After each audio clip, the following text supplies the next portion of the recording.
Okay, good morning everyone. Good morning sir. मजे में है? Yes sir. Very good. हम लोगों ने excipient used in liquid dosage form पहले पढ़ा। उसी में एक और टॉपिक है आपका सॉल्युबिलिटी एनहांसमेंट टेक्निक, कि हम सॉल्युबिलिटी को कैसे बढ़ा सकते हैं। क्या सॉल्युबिलिटी को कैसे बढ़ा सकते हैं? तो हम 10 पॉइंट्स देखेंगे सॉल्युबिलिटी एनहांसमेंट के।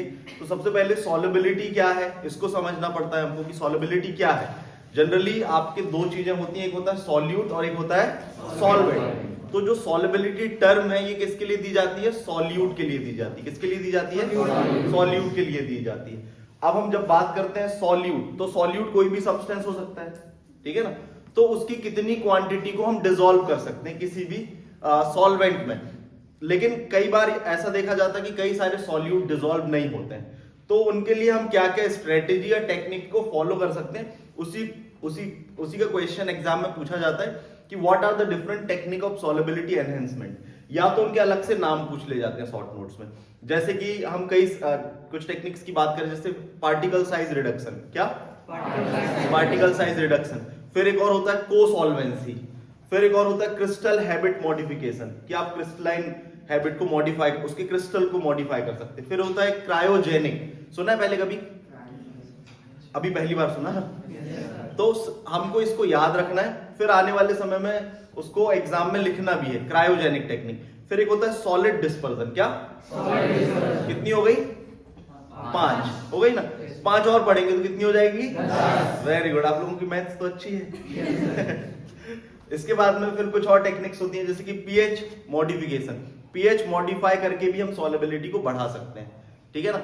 फिर उसके अलावा कॉम्प्लेक्सेशन एक और मेथड होती है, जिसमें हम कई सारी ड्रग्स का दूसरे कंपाउंड के साथ में या कॉम्प्लेक्सिंग एजेंट के साथ में कॉम्प्लेक्सेस बना सकते हैं, ठीक है ना। तो कौन सी दो मेथड और हो गई?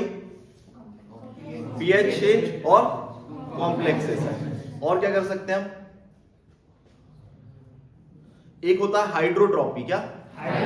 सुना है पहले कभी? नहीं, लेकिन ये सारे आपको एग्जाम्स में बताना है। और एक और होता है इसमें हाइड्रोट्रॉपी के अलावा कॉम्प्लेक्स सॉल्ट फॉर्मेशन और एक सरफेक्टेंट, जो हमने पहले भी एक बार डिस्कस किया। तो सबसे पहले हम स्टार्ट करते हैं सॉल्युबिलिटी से। किससे? सॉल्युबिलिटी। कोई भी आपसे पूछेगा कि व्हाट इज सॉल्युबिलिटी, क्या सॉल्युबिलिटी है क्या, तो सॉल्युबिलिटी किसके लिए होती है? सॉल्यूट के लिए। तो इसको हम यहां पर इस तरीके से। और एग्जाम में ध्यान रखना है एक चीज, कभी भी किसी भी चीज को आपको बताना है तो कोशिश करना, यदि आपको ज्यादा आपकी राइटिंग हैबिट नहीं है तो डायग्रामेटिकली और फ्लो डायग्राम में बताएं। क्लियर? तो ये सॉल्यूट है और हमारे पास में सॉल्वेंट होता है। क्या होता है? सॉल्वेंट। तो सॉल्युबिलिटी को डिफाइन कैसे करते हैं? जनरली सॉल्युबिलिटी जो है किसके लिए बताई जाती है? सॉल्यूट के लिए बताई जाती है। किसके लिए? अब सॉल्यूट की किस चीज को बताती है सॉल्युबिलिटी? क्वांटिटी को। किसको? क्वांटिटी की amount of solute present in a fixed amount of solvent. किसमें? Fixed amount of solvent. Solvent के फिक्स्ड अमाउंट में कितना सॉल्यूट जो है डिसॉल्व किया जा सकता है, उस सॉल्यूट को हम क्या बोलते हैं? उसकी सॉल्युबिलिटी कहते हैं। अब एक और चीज यहां पर जरूरी है, दैट इज कांस्टेंट टेम्परेचर। क्या? क्योंकि टेम्परेचर बढ़ाने से सॉल्युबिलिटी क्या होगी?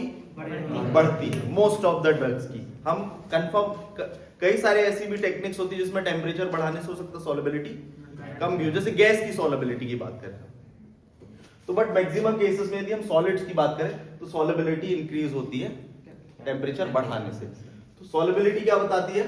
Amount of solute, maximum amount of solute that can be dissolved in a fixed amount of solvent at constant temperature, that we call the solubility of solute. तो solubility of solute किसके लिए, solubility किसके लिए होती है? solute के लिए। solute की किस चीज को दर्शाती है ये? क्वांटिटी को। किसमें? solvent में। solvent के फिक्स्ड अमाउंट। जैसे मान के चलो हमारे पास में सुक्रोज है, हमको उसकी solubility पता करनी है पानी में। तो यदि हम शक्कर डालते जाए और पानी भी बढ़ाते जाए तो क्या हम किसी फाइनल उस पे पहुंचेंगे? नहीं। लेकिन हमने पानी को फिक्स कर दिया, मान के चलो 100 ml।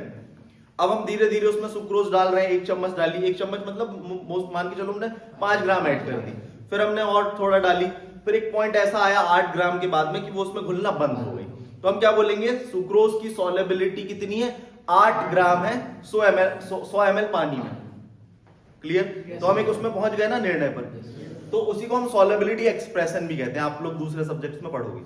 अब हम सबसे पहली टेक्निक के बारे में बात करते हैं। पहला है आपका पार्टिकल साइज रिडक्शन। क्या? पार्टिकल साइज रिडक्शन मतलब पार्टिकल साइज को रिड्यूस करके हम सॉल्युबिलिटी को बढ़ा सकते हैं। पहले तो आपको क्या याद होना चाहिए कि कौन कौन सी टेक्निक है, फिर उन टेक्निक के नाम के बाद में उस टेक्निक में हम कर क्या रहे हैं उस चीज को बताना है, और यदि आपको एग्जाम्पल से याद है तो एक आधा एग्जाम्पल आपको बता देना है। तो पहला क्या है? पार्टिकल साइज रिडक्शन मतलब पार्टिकल साइज को रिड्यूस करके हम सब्सटेंस की ड्रग की सॉल्युबिलिटी को एनहांस कर सकते हैं। ठीक है ना? अब इसकी मेथड होती है माइक्रोनाइजेशन या नैनोनाइजेशन, मतलब हम with the help of some machineries इसको हम क्या कर सकते हैं, पार्टिकल साइज को रिड्यूस कर सकते हैं। जैसे मान के चलो ये एक पार्टिकल है, ये एक सिंगल पार्टिकल है। अब हमने क्या किया, इसका पार्टिकल साइज रिड्यूस कर दिया। तो यदि हम बात करें तो ये एक पार्टिकल है, इसकी सरफेस क्या है? एक ही है। हमने इसको तोड़ दिया, ब्रेक कर दिया, रिड्यूस कर दिया, तो इसकी कितनी सरफेस हो गई? बहुत सारी सरफेस हो गई। तो क्या करता है आपका इसमें ये बताने कि पार्टिकल साइज रिडक्शन में क्या होता है कि जो सरफेस एरिया है वो बढ़ जाता है। किस बेसिस पर जो है सॉल्युबिलिटी बढ़ती है? पार्टिकल साइज रिड्यूस करने में ऐसा क्या होता है जिससे सॉल्युबिलिटी बढ़ जाती है? तो क्या चीज इंक्रीज हो जाती है? Surface area. By reducing particle size we can enhance the solubility of drug because reduction in particle size result into the increase of surface area. surface area बढ़ जाता है। समझ में आया बेटा? लिख लो, उसको पूछ लेना। अभी इसी से रिलेटेड है क्या? ठीक। इसमें क्या है, अभी एक सरफेस है, अभी इसके क्या हो गए? बहुत सारे सरफेस हो गए। तो सरफेसेस क्या हुए? बढ़ गए, है ना? नहीं तो इसका टाइम भी बढ़ जाएगा। फिर हम दूसरी बात करते हैं। पार्टिकल साइज हमने बढ़ा लिया। दूसरी चीज होती है आपका क्रिस्टल मॉडिफिकेशन। क्या? Crystal modification. इसमें एक एग्जांपल चाहो तो लिख सकते हैं हम, कुछ ऐसे इजी एग्जांपल्स याद रखेंगे जो आपको याद रहे। जैसे माइक्रोनाइजेशन ऑफ पैरासीटामोल। पैरासीटामोल क्या है? एक ड्रग है जिसका पार्टिकल साइज रिडक्शन करके सॉल्युबिलिटी, और बहुत सारी ड्रग्स हैं, लेकिन माइक्रोनाइजेशन ऑफ पैरासीटामोल मतलब particles increases the solubility of paracetamol. Clear? Yes sir. दूसरा है क्रिस्टल मॉडिफिकेशन। तो क्रिस्टल मॉडिफिकेशन की बात करें तो क्रिस्टल का मतलब क्या होता है? एक जैसे आपको बोलना होगा कि क्रिस्टल मॉडिफिकेशन में सॉल्युबिलिटी का क्या रोल, तो सबसे पहले आपको यह बताना पड़ेगा कि कोई भी जो ड्रग होती है, कोई भी ड्रग होती है या कोई भी सब्सटेंस है, तो उनको दो तरीके से हम उनके स्ट्रक्चर के बेस पे डिवाइड कर सकते हैं। उनके स्ट्रक्चर के बेसिस पर कितने तरीके से डिवाइड कर सकते हैं? दो तरीके से। बस इतना ही बताओ। एक होता है amorphous,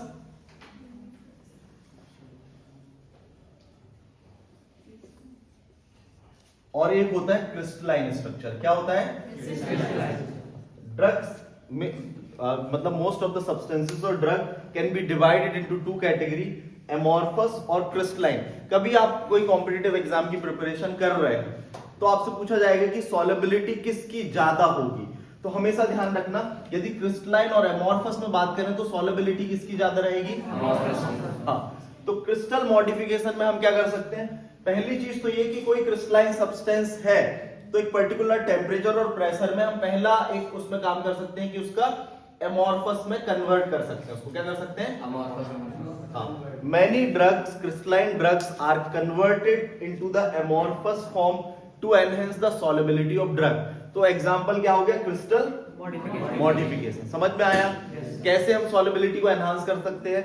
bye modifying the crystal structure. तो आपको ये ध्यान में रखना है कि ड्रग जो है वो दो तरीके, मतलब कोई भी सब्सटेंस के दो स्ट्रक्चर होते हैं, एक एमॉर्फस और दूसरा क्रिस्टल।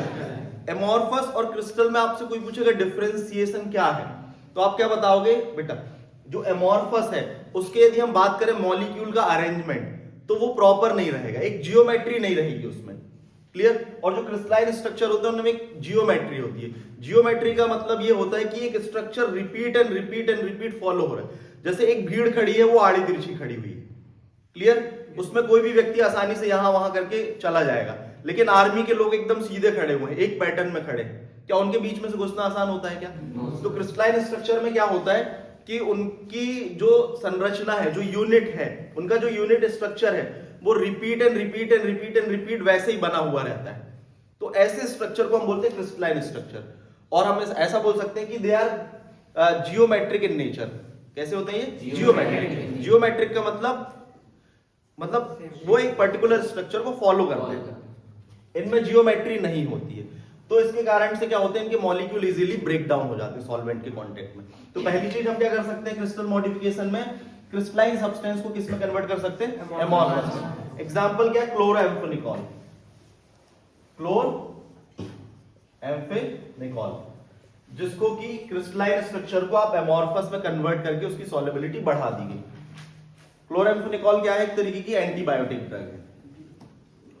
एग्जाम्पल याद हो तो अच्छी बात है, एग्जाम में नहीं हो तो आपसे एग्जाम्पल नहीं पूछा गया, आपसे पूछा गया सॉल्युबिलिटी एनहेंसमेंट टेक्निक।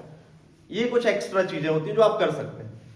फिर दूसरी हम बात करते हैं, इसी में हम क्या कर सकते हैं, एक और चीज आपको ध्यान में रखनी है कि जो क्रिस्टलाइन स्ट्रक्चर है, कौन से? जो क्रिस्टलाइन स्ट्रक्चर है, कई सारी ड्रग जो होती हैं एक more than one crystalline form में हो सकती हैं। कई सारी जो ड्रग हैं मोर, जैसे कोई एक व्यक्ति है ना, वो गुस्से के टाइम पे अलग होता है ना, प्यार के टाइम पे अलग होता है, कोई काम निकलवाना हो अलग होता है, कोई काम चोरी करनी हो तो अलग होता है ना, है एक ही व्यक्ति लेकिन वो अलग अलग रूप है उसके, है ना। कई भगवान की आरती वारती भी गाते हैं तो उसमें लिख रहते ना, एक हो नाम अनेक है तुम एक ही हो, है कि नहीं? तो ऐसे क्रिस्टल कई बार एक ही रहता है लेकिन वो अलग अलग आकार में या अलग अलग क्रिस्टलाइन फॉर्म में होता है। जनरली कोई व्यक्ति ऐसा हो तो उसको हम क्या बोलेंगे? बहरूपिया। क्या बोलेंगे? है ना, यही बोलेंगे ना। तो यहां पर ऐसा नहीं बोलेंगे कि क्रिस्टलाइन जो है एक कोई एक सब्सटेंस डिफरेंट क्रिस्टलाइन फॉर्म में तो बहरूपिया बोलेंगे, उसको हम बोलेंगे पॉलीमॉर्फिज्म। क्या बोलेंगे? पॉलीमॉर्फिज्म। ये लिख लेना, ये इंपॉर्टेंट पॉइंट है, कई बार आपसे कॉम्पिटिटिव एग्जाम्स में और आपसे अलग से इसका क्वेश्चन बन जाता है। पॉलीमॉर्फिज्म के ऊपर तो 7 नंबर का क्वेश्चन आता है हायर सेमेस्टर में। तो पॉलीमॉर्फिज्म क्या है? एक क्रिस्टलाइन है डिफरेंट क्रिस्टल स्ट्रक्चर में, डिफरेंट क्रिस्टल स्ट्रक्चर में, उसको हम बोलते हैं पॉलीमॉर्फिज्म। पॉलीमॉर्फिज्म क्या है? एक crystal more than one crystalline form में एग्जिस्ट करता है, उस प्रॉपर्टी को हम बोलते हैं पॉलीमॉर्फिज्म, है ना। तो पॉलीमॉर्फिज्म क्या है? इट इज द प्रॉपर्टी और behaviour of crystalline substance that they can exist more than one form, वो एक से अधिक फॉर्म में एग्जिस्ट कर सकते हैं, तो उसको हम बोलते हैं पॉलीमॉर्फिज्म। क्लियर? और पॉलीमॉर्फिज्म वर्ड किस में बोला जाता है? ऑर्गेनिक जो सब्सटेंसेस हो तो उनके लिए। आपने सुना हो ना हिंदी मीडियम में अपर रूपता है? हमारे लिए अच्छा हिंदी मीडियम में पढ़े, उसके बाद में फार्मेसी तो सबके लिए अंग्रेजी में है ही, हमारे लिए भी थी। तो अब इसमें भी एक और क्वेश्चन कॉम्पिटिटिव एग्जाम्स के पॉइंट ऑफ व्यू से भी याद रखना और एग्जाम में भी बता देना कि जब हम पॉलीमॉर्फिज्म की बात करते हैं तो क्रिस्टलाइन स्ट्रक्चर हो सकते हैं अलग अलग ड्रग के, अल्फा बीटा गामा भी नाम दे देते हैं, लेकिन इसको हम ऐसा बोल सकते हैं, एक होता है अनस्टेबल, एक होता है स्टेबल और एक होता है मेटास्टेबल। क्या होता है? मेटास्टेबल। तो कोई भी सब्सटेंस अनस्टेबल है तो क्या वो हमारे लिए यूज करना सही होगा? नहीं। कोई भी चीज स्टेबल है तो उसका यूज करना सही होगा क्या? स्टेबल किस सेंस में? स्टेबल का मतलब यहां पर ये इंडिकेट कर रहा है कि जब हमने उसको पानी में डाल दिया तो ना घुल रहा है, बॉडी में दे दिया तो ना एब्जॉर्ब हो रहा है, तो क्या सही है? नहीं। तो उस पॉइंट ऑफ व्यू से स्टेबल यहां पर बात कर रहे हैं।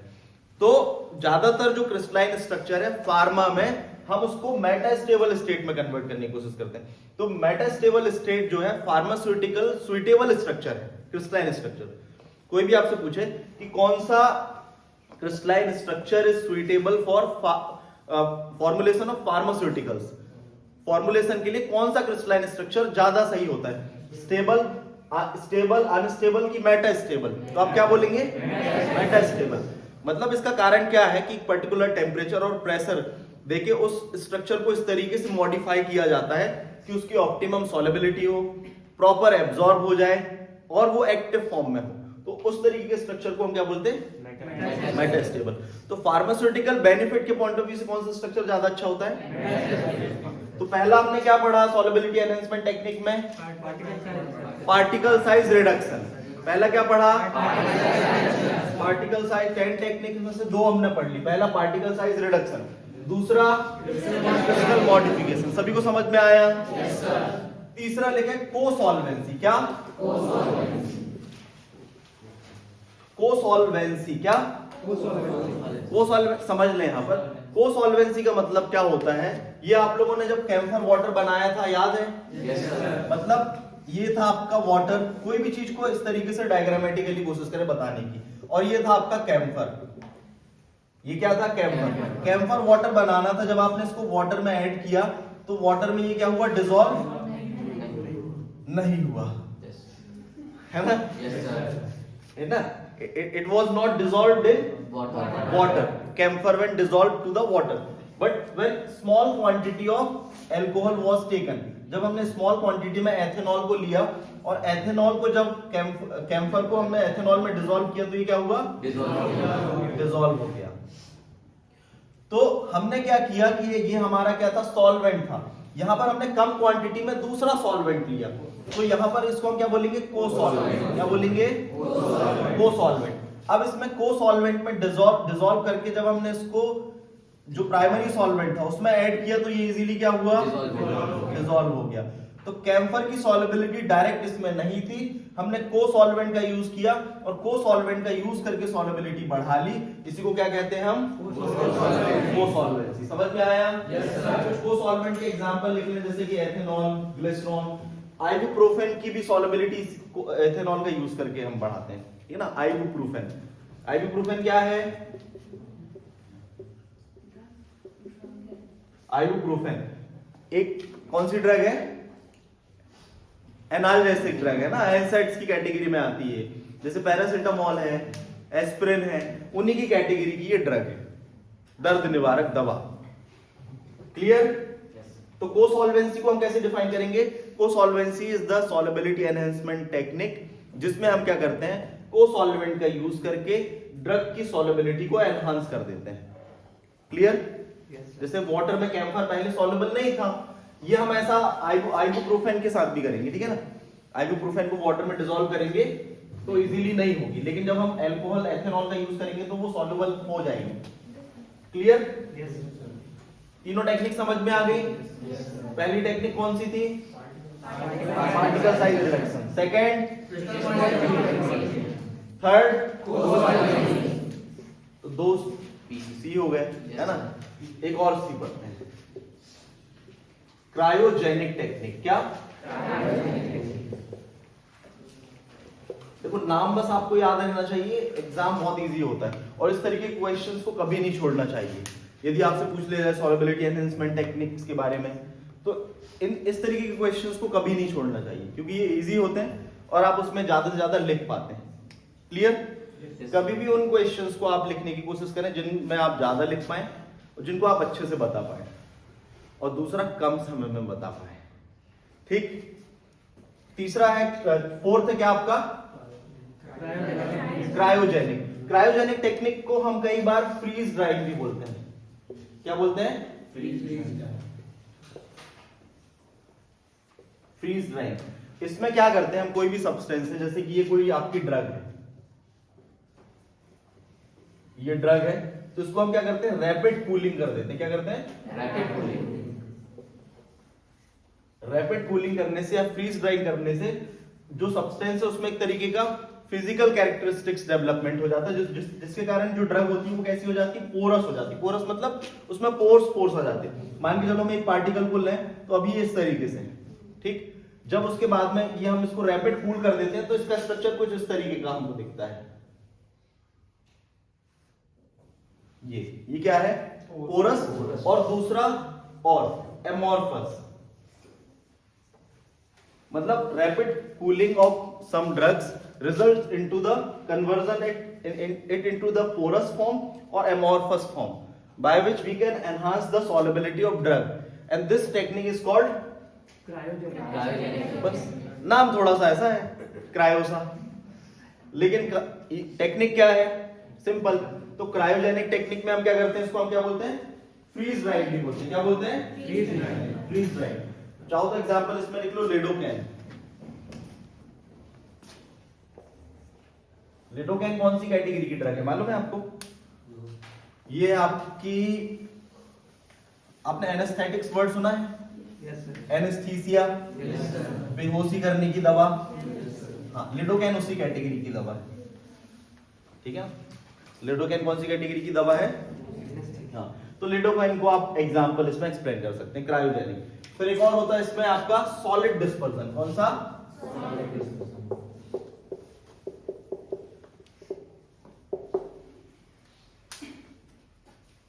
लिख लिया?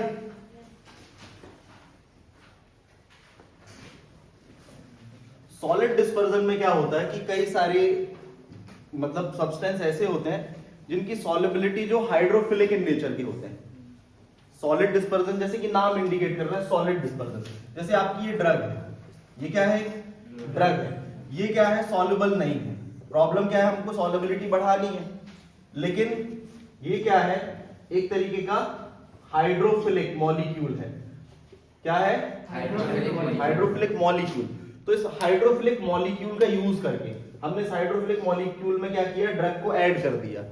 तो इसके प्रेजेंस के कारण, इस सॉलिड के प्रेजेंस के कारण ये जो ड्रग थी इसमें इजीली डिस्पर्स हो गई और ये जो पूरा सिस्टम था ये इजीली क्या हो गया? सॉल्युबल हो गया, ठीक है। तो इसमें आपको क्या बताना है? सॉलिड डिस्पर्सन में ये बताना है कि there are some substance which have highly hydrophilic in nature. Hydrophilic in nature कैसे होते हैं? हाइड्रोफिलिक का मतलब ये कि जिनकी वाटर से अच्छी बनती है। मान के चलो आपको कोई काम करवाना है, ठीक है ना, और कोई अधिकारी से करवाना है आपको कोई काम। कोई आपको काम है लेकिन आपको अधिकारी जानता ही नहीं है, लेकिन आप एक वजनदार व्यक्ति को लेके गए, है ना, जिसकी उस अधिकारी से बनती है, तो वो आपको हाथ पकड़ के ले जाएगा और आपकी बात रख देगा और आपका काम क्या हो जाएगा? काम किसका है? ड्रग का। ये क्या कर रहा है? सपोर्ट कर रहा है ना। तो कुछ ऐसे सब्सटेंस होते हैं जो ड्रग को सपोर्ट करते हैं। इनका नेचर होता है हाइड्रोफिलिक नेचर में, है ना। यदि हमको वाटर में सॉलिबिलिटी बढ़ानी है तो सॉलिड डिस्पर्सन का मतलब यही है कि कुछ सब्सटेंसेस का हम यूज कर लेते हैं to increase the solubility of drug. इसमें एग्जांपल लिख लेना, PEG, polyethylene glycol. Polyethylene glycol.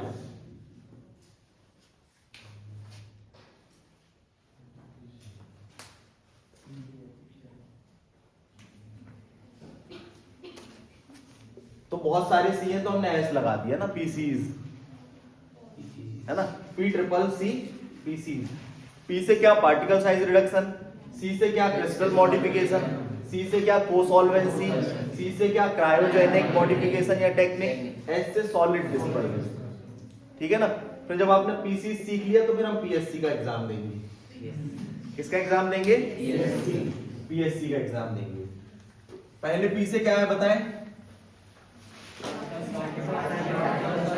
Loud बोलो थोड़ा, क्या एकदम। Particle size modification. दूसरे सी से क्रिस्टल मॉडिफिकेशन, वेरी गुड। तीसरे सी से कोसॉल्वेंसी। चौथे क्रायोजेनिक। क्रायोजेनिक का मतलब क्या होता है आप बताओ। सर ये रैपिड कूलिंग टेक्निक होती है जिसकी वजह से किसी भी ड्रग को पोरस या अमॉर्फस फॉर्म में कन्वर्ट किया जा सकता है, जिसकी वजह से सॉलिबिलिटी इंक्रीज होती है। Very good. फिर नेक्स्ट जो पी है दैट इज पीएच मॉडिफिकेशन या पीएच एडजस्टमेंट। क्या? PH adjustment. कौन सा 6th पॉइंट है? PH adjustment. तो आपको बताना है कि आपने पहले भी हमने ये देखा है कि pH effect the solubility of drug. PH जो है ड्रग की सॉलिबिलिटी को इफेक्ट करता है। By changing the pH of some substance we can enhance the solubility of some drugs. PH को चेंज करके हम सॉलिबिलिटी ऑफ ड्रग को क्या कर सकते हैं? बढ़ा या घटा सकते हैं। जिसमें हम किसका यूज करते हैं? बफर्स का। क्या यूज करते हैं? पीएच को मेंटेन करने के लिए। तो आपको बस ये एक्सप्लेन कर देना और चाहो तो एक एग्जांपल इसमें दे सकते हो।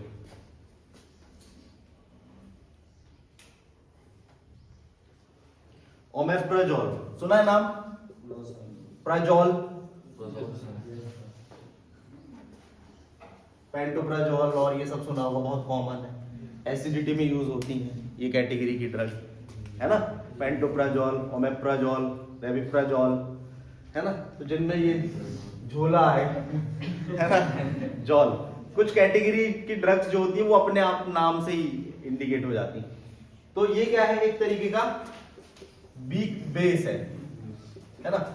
ड्यूरिंग द फॉर्मुलेशन टाइम जब इसको हम हाईली अल्कलाइन मीडियम में बनाते हैं, हाई पीएच में formulation increase the solubility of omeprazole. चाहो तो एक एग्जांपल के तौर पे आप याद रख सकते हो, नहीं तो सिंपल इसमें ये बता सकते हैं बाय चेंजिंग द पीएच, है ना, solubility of some weak acid or weak base can be modified. तो this is also one technique, that is the pH modification. pH modify हम किसकी मदद से कर सकते हैं? बफर्स की मदद से कर सकते हैं। कोई डाउट? फिर उसके बाद में नेक्स्ट लिखना सॉल्ट फॉर्मेशन। क्या? जनरली कई सारी जो ड्रग्स होती हैं वो नॉर्मल एल्केलॉइड्स होती हैं या नॉर्मल है वो, है ना। तो कोई ड्रग है, यदि हम उसका सॉल्ट फॉर्म में कन्वर्ट कर देते हैं तो उसकी सॉल्युबिलिटी क्या होती है? बढ़ जाती है। तो bye changing the drug into the salt form the solubility of drug can be enhanced. तो इसको हम बोलते हैं, इसमें भी चाहो तो एग्जांपल लिख लो, सोडियम सॉल्ट ऑफ आइबुप्रोफेन।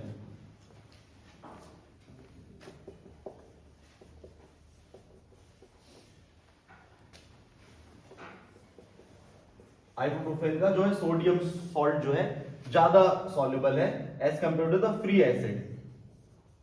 मतलब ये एक फ्री एसिड फॉर्म में ड्रग होती है आइबुप्रोफेन, तो इसकी सॉल्युबिलिटी को हम इसका सोडियम सॉल्ट बनाकर इसकी सॉल्युबिलिटी को एनहांस कर सकते हैं।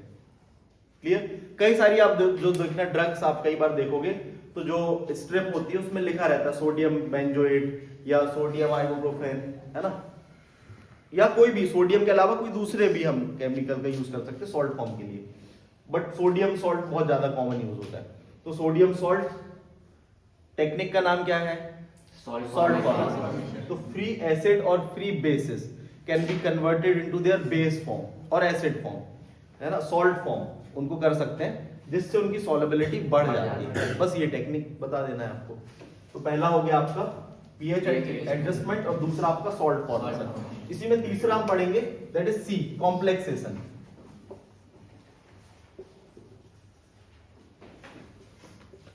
नेक्स्ट क्या है आपका? कॉम्प्लेक्स। कॉम्प्लेक्स फॉर्मेशन क्या होता है? मान के चलो कोई एक कंपाउंड है ए, दूसरा आपका कॉम्प्लेक्स है बी, ये क्या बना लेते हैं? ए और बी।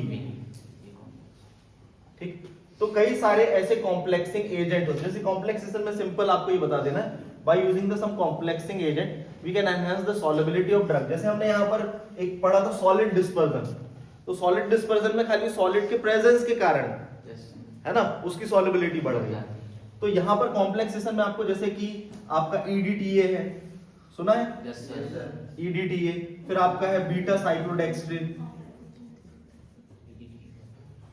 कई लोग बीटा साइक्लोडेक्स्ट्रिन का यूज करके, है ना, किसी ड्रग की सॉल्युबिलिटी को बढ़ा देते हैं और खाली उनका ये PhD का रिसर्च टॉपिक होता है या रिव्यू या रिसर्च आर्टिकल होते हैं। केवल by using the beta cyclodextrin the solubility of particular drug can be enhanced. तो दीज आर द सम क्या है आपके कॉम्प्लेक्सिंग एजेंट है या चिलेट्स जिनको हम बोलते हैं। By using the some complexing agent solubility of drug can be enhanced and this process of formation of complex is called the complexation. Clear? कोई डाउट किसी को? सिप्रोफ्लॉक्सासिन चाहो तो एग्जांपल लिख सकते हो बीटा साइक्लोडेक्सिन के साथ में।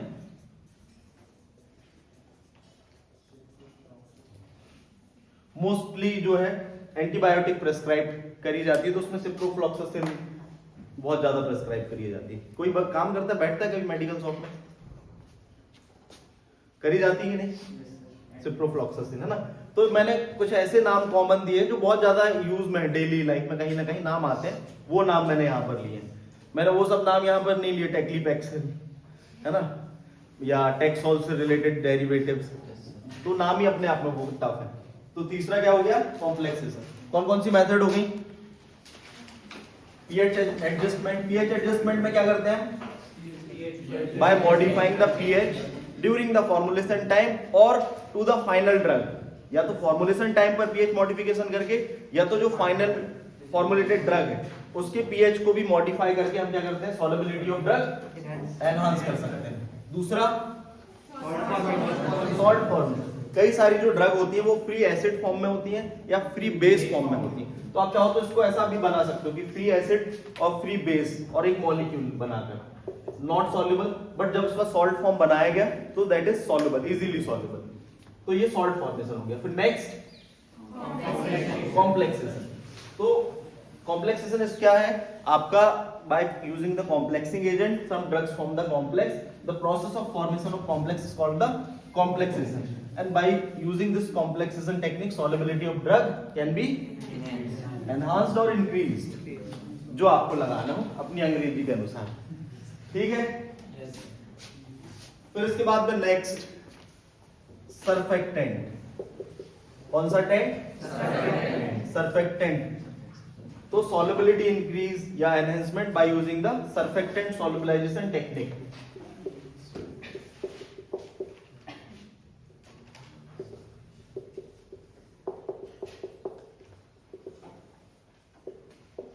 ठीक, सर्फेक्टेंट कई सारे तरीके के एक्शन को करता है ना। कई बार माइसेलर वर्ड सुना आपने, मिसेल फॉर्मेशन या माइसेल फॉर्मेशन, इस तरीके का स्ट्रक्चर आपने देखा होगा।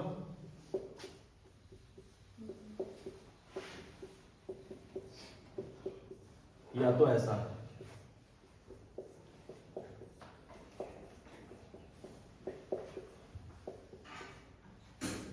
ग्यारहवीं 12वीं में पढ़ा होगा तो इस तरीके का स्ट्रक्चर देखा है। डिटर्जेंट जब पढ़ते हैं, डिटर्जेंट वगैरह पढ़ते हैं तो इस तरीके के स्ट्रक्चर फॉर्म को हम क्या बोलते हैं? मिसेल फॉर्म बोलते हैं, तो माइसेल फॉर्म बोलते हैं। हिंदी वाले माइसेल और अंग्रेजी वाले मिसेल फॉर्मेशन, है ना। इस स्ट्रक्चर को बोला जाता है। तो ये क्या प्रॉपर्टी होती है? सर्फेक्टेंट की प्रॉपर्टी होती है। तो हम सबसे पहले यहां पर ये देखें कि सर्फेक्टेंट सॉल्युबलाइजेशन टेक्निक है क्या। सर्फेक्टेंट एक तरीके के एजेंट होते हैं, सरफेस एक्टिव एजेंट होते हैं। क्या होते हैं ये इनका मैकेनिज्म ऑफ एक्शन क्या होता है? ये कर देते हैं रिड्यूस द इंटरफेशियल टेंशन। ये क्या करते हैं? Reduce interfacial tension. ये इंटरफेशियल टेंशन को रिड्यूस कर देते हैं। मतलब दो सब्सटेंस है, दो सब्सटेंस के बीच में तनाव है ना, दो लोग हैं, उनकी लड़ाई हो गई, है ना। कोई तीसरा व्यक्ति आया सर्फेक्टेंट और उन्होंने उनकी लड़ाई को सॉर्ट आउट कर दिया, तो क्या हो गया? सॉल्युबलाइजेशन हो गया। क्लियर? तो सर्फेक्टेंट आर द केमिकल और substance, they reduce the interfacial tension between two phase. दो फेज के बीच में इंटरफेशियल टेंशन को कम कर देते हैं और सॉल्युबलाइज कर देते हैं सब्सटेंस को। आप चाहो तो इसमें बता सकते हो कि जो सर्फेक्टेंट होते हैं उनके दो पार्ट होते हैं। They have two what we can say moiety. इनमें दो ग्रुप होते हैं। सर्फेक्टेंट में क्या होते हैं? दो ग्रुप होते हैं। एक होता है जिसको हम बोलते हैं वाटर सॉल्युबल, तो उसको हम बोलते हैं हाइड्रोफिलिक। क्या बोलते हैं? हाइड्रोफिलिक। और एक होता है आपका लिपिड में सॉल्युबल या ऑयल में सॉल्युबल, उसको हम बोलते हैं लिपोफिलिक। क्या बोलते हैं? लिपोफिलिक। तो हाइड्रोफिलिक और लिपोफिलिक मॉइटी होने से ये क्या करते हैं? मोस्टली सब्सटेंस को सॉल्युबलाइज कर लेते हैं। ऑयल पार्ट है तो लिपोफिलिक वाला पार्ट उसके साथ मतलब बॉन्ड बना लेगा, और हाइड्रोफिलिक है तो वो हाइड्रोफिलिक के साथ में एक बॉन्डिंग कर लेगा, जिसके कारण चीजों को सॉल्युबलाइज कर लेते हैं। आपने देखा होगा कि निरमा का ऐड आता है डिटर्जेंट। डिटर्जेंट में क्या होता है? जितनी अच्छी क्वालिटी का सर्फेक्टेंट होगा वो इतना बोलते हैं ना कि इतना सारा निरमा लग रहा है, वो बोलते हैं ये वाला निरमा एक मुट्ठी में पूरी सफेदी ला दे शर्ट में और ये वो। तो रीजन क्या है कि वो माइसेलर फॉर्म बना लेते हैं जल्दी। मिनिमम जो है 50 मॉलिक्यूल्स होने चाहिए, ऐसा बोला जाता है, या किताबों में जब आप पढ़ेंगे तो minimum 50 molecules is required to form the micellar. तो जितनी कम से कम क्वांटिटी में वो माइसेल स्ट्रक्चर बनाएगा। ये स्ट्रक्चर क्या करता है? डस्ट पार्टिकल को, ऑयल सब्सटेंसेस को कपड़ों में से सॉल्युबलाइज कर लेता है, और जैसे ही पानी डालते हैं तो ये अलग हो जाता है, तो इससे हमारे कपड़े साफ हो जाते हैं। लेकिन हमको यहाँ पर टेक्निक का यूज करना है सॉल्युबिलिटी एनहांस करने के लिए। कई ड्रग हैं वो इजीली सॉल्युबल नहीं है डायरेक्ट। आप नॉर्मल पानी से कपड़े धुलोगे और डिटर्जेंट से धुलोगे तो अंतर आता है ना। अब डिटर्जेंट में भी कौन से डिटर्जेंट से धुल रहे हैं उसमें भी अंतर आता है। क्लियर? तो ऐसे कई सारे सर्फेक्टेंट होते हैं जिनसे हम सॉल्युबिलिटी बढ़ा सकते हैं। क्लियर? और एग्जाम्पल है बहुत common, sodium lauryl sulphate, SLS, sodium lauryl sulphate. बताया था? Yes sir. फिर नेक्स्ट है आपका हाइड्रोट्रॉपी। क्या? तो अभी आपके सामने एकदम नया वर्ड है, हाइड्रोट्रॉपी नया वर्ड है ना। यहां पर आपने क्या पढ़ रहे हैं, सॉल्युबिलिटी एनहांसमेंट टेक्निक। क्या पढ़ रहे हैं? Solubility enhancement technique. और सॉल्युबिलिटी एनहांसमेंट टेक्निक में एक टर्म क्या है? हाइड्रोट्रॉपी। हाइड्रोट्रॉपी का मतलब ये होता है कि कुछ ड्रग दूसरे सब्सटेंस की हायर क्वांटिटी में प्रेजेंट, हायर मतलब उनकी प्रेजेंस बस है हायर क्वांटिटी में, तो उसके कारण से उसकी सॉल्युबिलिटी बढ़ जाती है। इस तरीके को हम बोलते हैं हाइड्रोट्रॉपी। समझ में आया कि नहीं?